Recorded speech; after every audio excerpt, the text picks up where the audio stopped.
Edith's voice is what my high school acting teacher told me I should never do. Nice. It's my Cleveland accent. It's got that kind of nasal twang to it. And my acting teacher said, you're never going to make it as an actress if you don't correct your accent. And so here I am making some money off of doing that accent. Should you tweet her and let her know? Right. Look up and see the world. You're in a room, you're talking to yourself, kind of. Yeah, I do that on the regular. Yeah. This I got paid for it, yeah. What do you think about? What do you visualize? Honestly, because of all of my years as a kid growing up watching cartoons and loving cartoons and always wanted to be doing voices for them, I don't know, my imagination has always been pretty robust, I guess you could say. So when I'm reading the page, I'm really seeing the scene play out and just trying to bring that to life as best I can. And they give us some kind of initial artwork, so I knew what Joseph looked like before I started bringing giving him a voice. Is it weird that I just gave Joseph like kind of a cute Joseph? It's like, no, that's not weird, girl. Go ahead. Mary's journey has a lot of she has to do a lot of convincing of others, for the convictions that she holds and what she's going through. But what's really interesting is I do feel that the show Gene the Virgin got me prepared to tell such a story. To be very honest, it really did, and I think that everything happens for a reason.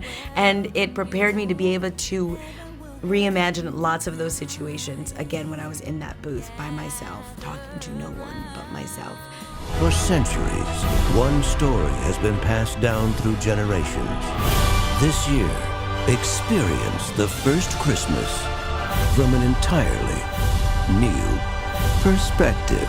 Hang on! Cyrus! I expected a left turn 2 deserts ago. That's it! I'm fighting through the rains. From the studio that brought you Hotel Transylvania.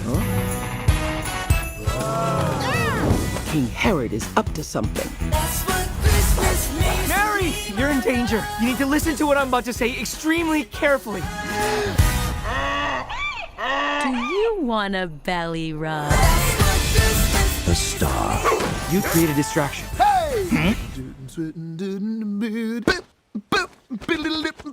There's something seriously wrong with those animals.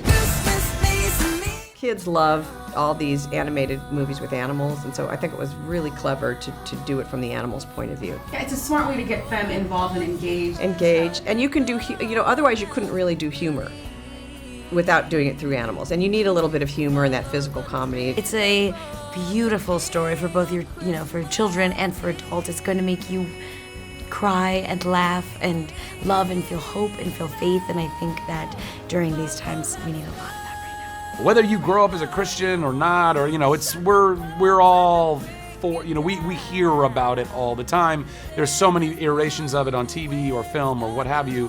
But none has done this. None has been from the animal's perspective, and in such a kind of fun, energetic, animated way that I think is going to allow kids a new way to digest it. Do you remember the first time you heard about the Christmas story? Or were you ever in the play as a kid? Yes, I wanted to be Mary.